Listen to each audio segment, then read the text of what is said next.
there's a whole generation of newer investors, novice investors, mostly younger investors that have been investing for maybe a couple years, to a little bit more.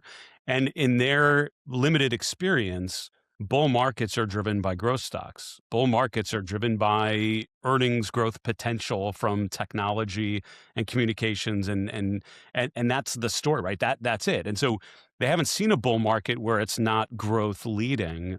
They haven't seen a huge rotation into defensive sectors and seen a situation where AT&T and Verizon are outperforming Meta and Alphabet, which are the two biggest stocks in the communication services sector. But that's the reality of where we've been in. That move to defensives has been, in some cases, very sudden, because in the fourth quarter, we saw a lot of value sectors, things like, energy started to work, but not really, but it was more about industrials, like defense names, materials, obviously in the fourth quarter did quite well. But defensive sectors like consumer staples, like utilities were all kind of lagging behind. In the Hmm. new year, in January, and especially into February, that's where we started to see defensive sectors started to do very, very well. These are the bond proxies like utilities, real estate. These are low volatility, higher dividend paying areas of the market. They're really boring. They're not sexy. They're not the juice. But when they do well, that shows you, to your point, that investors, institutional investors that have to own stocks, they have to rotate somewhere. So they're going to rotate into defensive, low volatility positions. So if the benchmarks go down, they're going to go down less, and they're still going to have an income component. So I think the surge in those defensive sectors, probably the most concerning change I've seen in the market into February. And legendary technical analyst, the late Alan Shaw, would say, when the going gets tough, the tough get eating, smoking, and drinking. So Yeah. the fact that beverage companies, tobacco names, Yeah. food products all had a remarkable February, I think tells you a lot about that rotation. Yeah. I mean, yeah, to your point, I mean, certainly one of the ones in the consumer staples, Mm. Altria. I mean, look at that move. It's just like from 55 up to 70. And it's not like, oh, well, of course they have this new technology that they've come out with. I mean, it's, not, that's not what's going on Right? here. It's So yeah, no. it's yeah, very, very interesting. But yeah, I hadn't heard that phrase, but that's a good one. No, Eating. and I think with the chart of Altria is a great example. I mean, I think this is where having a consistent process of reviewing the charts is so important, Mhm. because and this has happened, I feel like, every year for a while now, from like you switch the calendar from December to January, and some groups, some sectors just completely turn on a dime. And I think you saw that with consumer staples from 2025 into January 2026. Consumer discretionary was outperforming consumer staples through most of 2025, certainly off of the April market low. And that Mhm. shows you it's offense over defense. It's things you want over things you need. That's the sign of a healthy bull market. You flip the calendar over to January, all of a sudden consumer staples, which was testing a 52-week low, all of a sudden surges higher and starts outperforming. Tobacco names, which have been kind of quiet and sleepy, start accelerating. And then as the year has gone on, we've seen more areas of that, fairly defensive sector start to improve. But the turn was very quickly. So this is one of those times when I think it's helpful to not be complacent.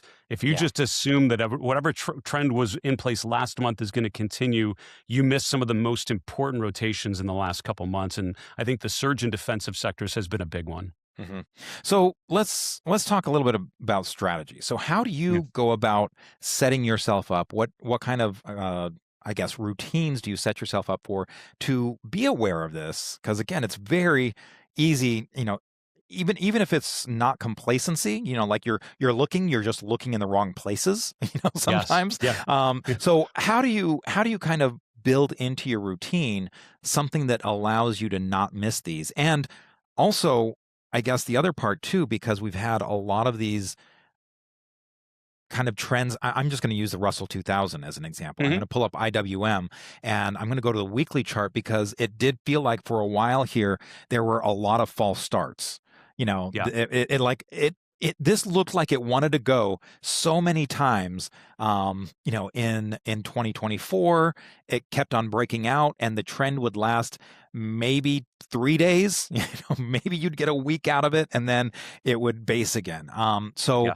I guess the two-part question is how do you build a routine that kind of lets you know, oh, hey, a move is starting, And number two, that it's sustainable. Because, for a Yeah. long time, like with the Russell 2000, and it felt like for a lot of these areas, it would start and then stop, and then it would start and then it'd stop. So enlighten me. I think so. No, no, great questions. And I think you hit on the key word, which is routines, right? For me, Mhm. I've built my investment process over the years to realize, and I think to acknowledge the fact that it's not about being the smartest person in the room. It's not about having the world's most perfect investment process. It's showing up every day, every week, every month with intention Mhm. and making sure you're gathering evidence. If you're not gathering evidence, then you're falling victims to emotion. Then you have an emotion based investment Right. process, right? In the lack of evidence, you're just going to emotionally react to something you see or hear in the news. Big time an issue right now with events in the Middle Yeah. East unfolding very rapidly. We want to get away from an emotion based process to an evidence based process. And the only way you can do that is if you have a consistent process of evaluating the evidence and thinking particularly about what's changed, what's new, and what's different. So for me, that means three of the most important things I do through the course of the year. One is my weekly process, then my daily process, then my monthly process. And to summarize it, the weekly process I do over the weekend when the markets are closed. It is a take a deep breath, take a step back, and just sort of evaluate what did I learn last week? What was new? What was different? What am I thinking about in the week to come? What levels, patterns, signals are most important to me? What we don't want to do is every day overreact to the flickering ticks of the market and completely overhaul our investment thesis because of the flickering ticks of the short-term movements. So the weekly routine for me is vital. The daily routine is a process I think of reflecting on what's new, just sort of seeing what has changed from that deep thinking you did over the weekend. So what moved, what broke out, what broke down, and that over my career, market surge has been and market surge's predecessors have been a key part of that for me, which is every day, let me look at stocks making new 3-month highs. Every day, let me look at stocks starting to break down on a relative basis and being able to just review what's starting to work, what's starting to not work, and make sure that I'm aware of it. And then the monthly process, which I just did earlier today, is take a huge step back, reflect on long term trends, weekly charts, monthly charts, and just think about how the market is evolving from one month to the next.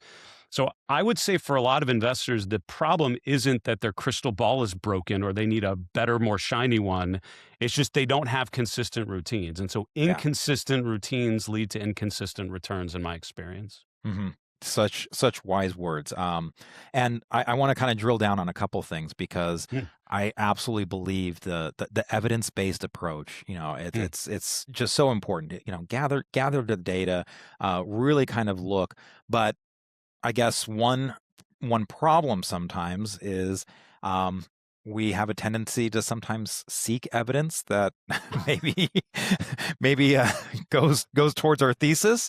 Kind of like that bias. And that can be a problem. So how do you kind of ensure that you're kind of looking at the evidence cleanly, that you're looking yeah. more broadly and not getting kind of swayed by your own again emotional Yeah. baggage that you're bringing to it.